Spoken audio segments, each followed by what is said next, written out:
Hey guys, we made it through the 75-day Better Me Challenge. Woo, let me tell you, this has been an experience. Here we go. Welcome back to my channel. My name is Bridget Rooks, and I am so glad that you're here. Every single week, I like to just grab my friends together and chat about what's happening in life. As an entrepreneur, it can be difficult to find balance and peace in your life if you don't pay attention to what's on your mind and what's in your heart and find balance between the two. So that's exactly what we do here to just make sure we keep life simple. It is really, truly summertime out there. Let me tell you, the Mother Nature has turned the heat on. You know, I was talking all about the heat not being on earlier in this 75-day Better Me Challenge. Well, I'm glad I enjoyed that non-heat because now it's definitely hot. So if you are in an area where it's super hot, I hope that you are staying hydrated. I hope that you are staying indoors and remembering that this too shall pass, right? I have been reminding myself a lot about how being in the moment can change because there's always another moment, right? So if you're new here, my name is Bridget. I am an entrepreneur. I have a small digital design agency called Creative Vibes, and I'm in the business of helping aspiring entrepreneurs build and brand their business, right? The hard part, right? When you have an idea, but you have no idea what to do. That's what I do. So this channel is dedicated to the lifestyle that we have to live in order to just maintain focus, to stay on top of everything that we have to be and do every single day, because it's hard, right? I'm 51 years old, and I've realized that over my time in my career, in learning and growing into a human being, to an adult, it's tough because we have to go through so many challenges. So earlier this year, I exactly 70 days, you're gonna see this on Sunday. Today is 70 days I have been dedicated to becoming a better version of myself. And I have to tell you, this has been more challenging than I thought, right? My mind, I don't know if you're like me, the mind is such a magnificent tool, and it's something that we have to really dedicate to, right? My original goals were something like exercise every morning, at least be active, get out and be active, right? Get moving, not sit at my desk all day designing, right? Number 2, read or listen to an audible book, or really start learning something new and fresh on YouTube or take a class.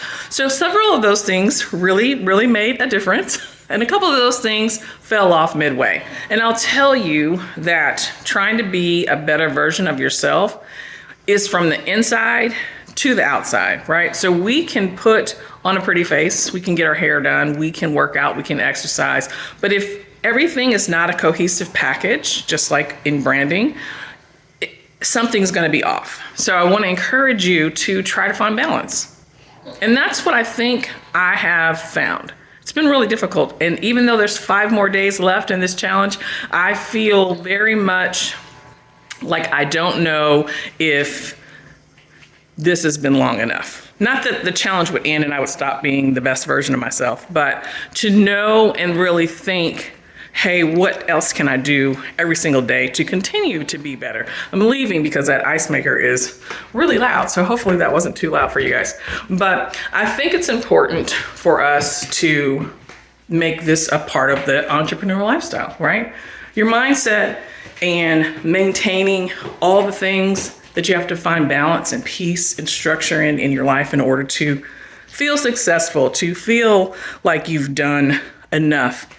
It's hard work. So today, I want to invite you to just have a quick recap and to think about how we get to where we are in life and what we can do to get to where we want to be. Here we go. Woo. So those steps, I was out of breath. And it just reminded me of how much I wish I would have spent more time being dedicated to my morning activity and being active goal that I set for myself, instead of spinning things 360 degrees to focus on my mental health. And that's what I ended up doing the last probably 4 weeks, because we are wrapping up week 10 going into week 11, which this week is not a full week because we've already achieved 70 days. Yay.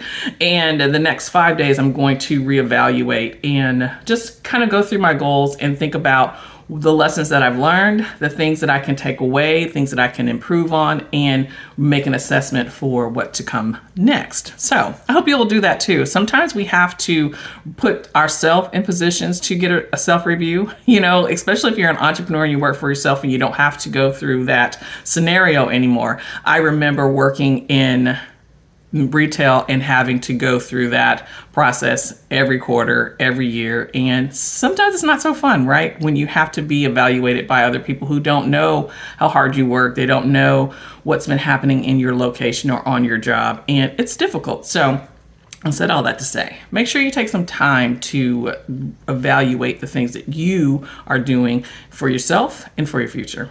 So I've been trying to think of what is my biggest takeaway from this Better Me Challenge. And I think that there's several things. Knowing and owning who you are as a person, as just how you show up in the world, and really working hard to make sure that that's the best version of yourself for everyone around you and for yourself. So when you look in the mirror, you see yourself, you love yourself, you appreciate yourself. And then when other people see you, they love you, they appreciate you, and they value you.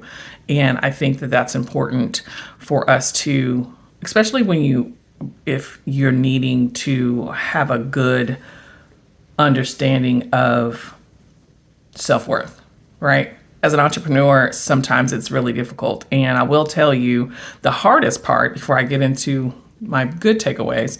One of the hardest things that I have had to come to understanding or acceptance in is that I struggle with rejection. And, I've had to be vulnerable a little bit this last couple of weeks in looking for a job, right?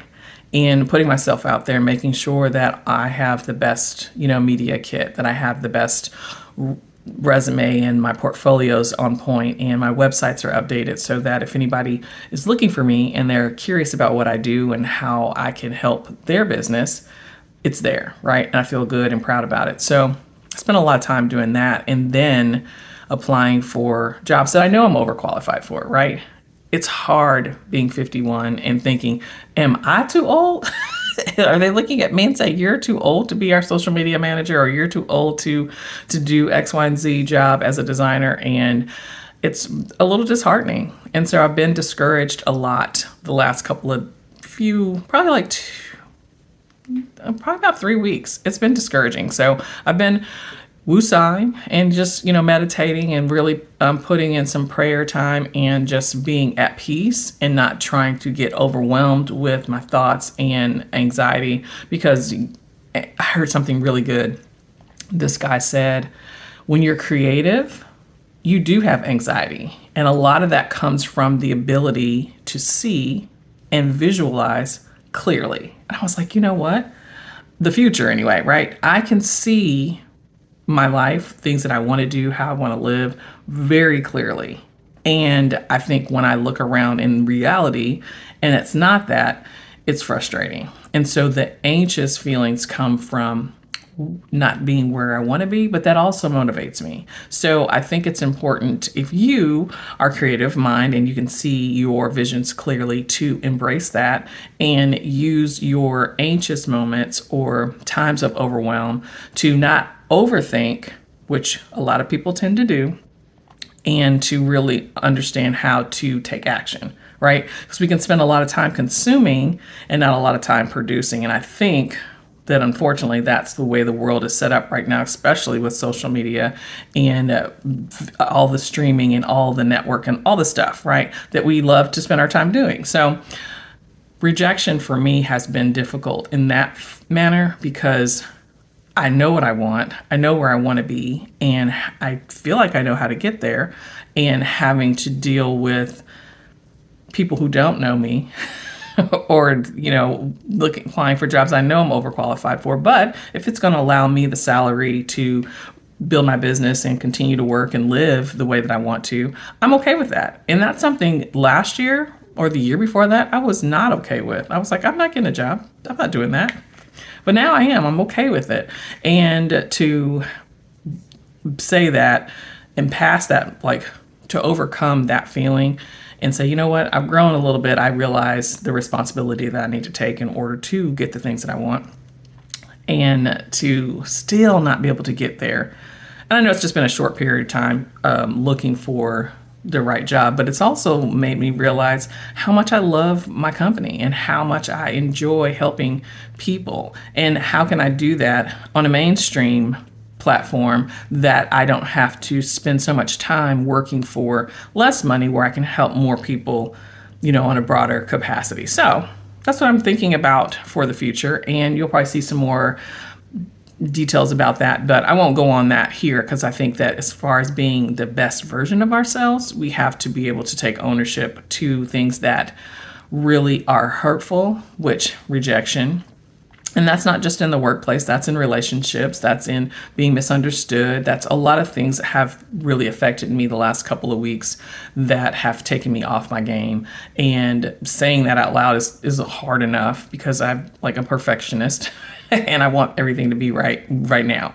But the reality is it's not. So I think it's important for me to be transparent so that you can feel okay with what you're doing. And it's not always going to be, palm trees and swimming pools and, vacation time. It's going to be hard work, and it's going to be transition, and it's going to take a lot of sacrifice. So even at 51, where I feel like, I was a single parent, I have sacrificed, I have done the thing, it's been a lot. But as we grow into our own person, even if you are married or with a partner, you still have to be your own self. And I think it's important for us to take away some of the old, outdated thinking and think about how I can show up today in this world, right?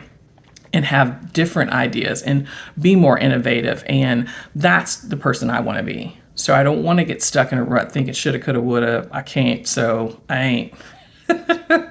I want to be outgoing and pave the way and make change. So that's what I'm going to do. So those were my biggest takeaway, was just the fact that I have the ability to make changes, and my company is amazing, and the service that I offer is awesome. And how can I make it better? Right. And then understanding what rejection looks like, and facing those fears and those triggering moments when you see, a text message, or you see something someone said in a comment that's just off-putting. It's hard, or reading that email to say, hey, we think you're great, but no. Like, what does that mean? Or to not even get a call back at all. Like, what does that mean? So I think that the pressure that we put on ourselves sometimes is a lot. So I'm going to try to not put so much pressure on myself and just live in the moment and be excited to be here and be present and be in control. Because when you allow the world to take control and tell you what you're going to do, you lose control, right? You're giving it over. So I hope that this challenge has encouraged you to just step outside the box, to think a little differently, to challenge yourself to be the best version of you and show up in this world amazing and great as you are. And this is going to wrap up the Mindset Mondays. So I'm going to shift gears a little bit. So you'll see some things coming out over the next couple of days that will kind of shift us into the entrepreneur lifestyle and the simple life. And what does that mean? How do we show up as entrepreneurs and live this lifestyle of living life on purpose and being intentional and using your gifts, right? Your creativity, your talents, your resources, and all the things that make you you. How do you do that? So I hope you'll tune in. Please like, share, subscribe, and I look forward to seeing you next week.